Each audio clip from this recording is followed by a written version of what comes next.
আমরা প্রশাসনের ভাইদেরকে বলছি, এই সেনাবাহিনী ভাইদেরকে বলছি, আমাদেরকে বলছি, আপনারা আমাদের ভাই, আপনারা দেশের মেধাবী সন্তান, আপনাদের উপর দেশে আমানত গুরু দায়িত্ব আপনি পালন করবেন। আর 12ই ফেব্রুয়ারি আমরা সামনের দিকে আগাতে চাই, ফ্যাসিস্ট আমল থেকে আমরা সামনের দিকে আগাতে চাই।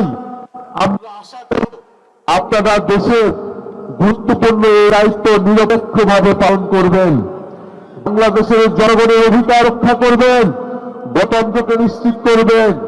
মনে রাখবেন, গণঅভ্যুত্থানের হাজারো শহীদের, হাজারো মানুষের রক্ত পড়ে দিয়ে এই নির্বাচন হতে এর সাথে বিশ্বাসঘাতকতা করে বাংলাদেশের মানুষ আপনাদের কোনোদিন ক্ষমা করবে না, করবে না, করবে না।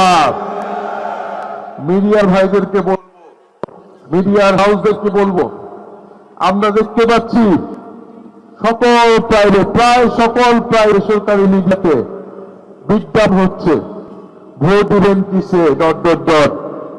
তো বেসরকারি, আপনারা বেসরকারি প্রাইভেট কোম্পানি আপনারা টাকার বিনিময়ে বিজ্ঞাপন দিতে পারেন, কিন্তু আপনাদের ভাবা উচিত এটা আপনাদের কাজটা কতটুকু নৈতিক হচ্ছে।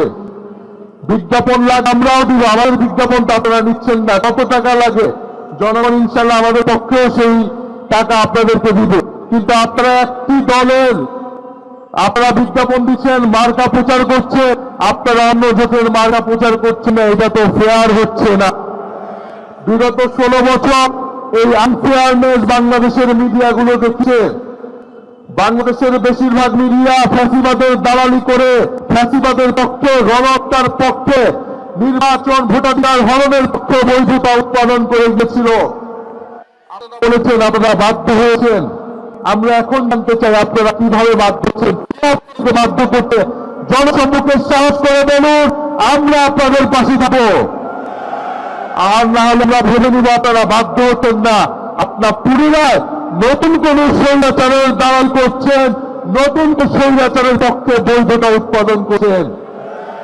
16 বছরের ইতিহাস ভুলে নাই, মিডিয়ার উপরে বাংলাদেশের মানুষের সেই আস্থা আছে নাই। আবারও যদি একই কাজ করেন আপনারা, 12ই ফেব্রুয়ারি কিন্তু বাংলাদেশের জনগণ সেইটাই দালাল মিডিয়াদের বিপক্ষে ইনশাল্লাহ রায় দেবে। আমরা বেশি কথা বলবো না, বাংলাদেশের মানুষ সবকিছুই দেখছে। 12ই ফেব্রুয়ারি মোহাম্মদপুরবাসী প্রস্তুত থাকে, ফজর ওয়াক্তে এসে যারা ফরজ নামাজের খোঁজ থাকে না, তাহাজ্জুদের নামাজ পড়ে তারা ভোট কেন্দ্রে আসতে চায়, তাদের পরিকল্পনা কি বাংলাদেশের মানুষ জানে। আমরা ইনশাল্লাহ থাকবো, ভোটে থাকবো। ভোট কেন্দ্র যদি দখলের চেষ্টা করায়, ইনশাল্লাহ শক্ত হাতে লাঠি হাতে তরুণ সমাজ প্রতিহত করতে হবে 12ই ফেব্রুয়ারি।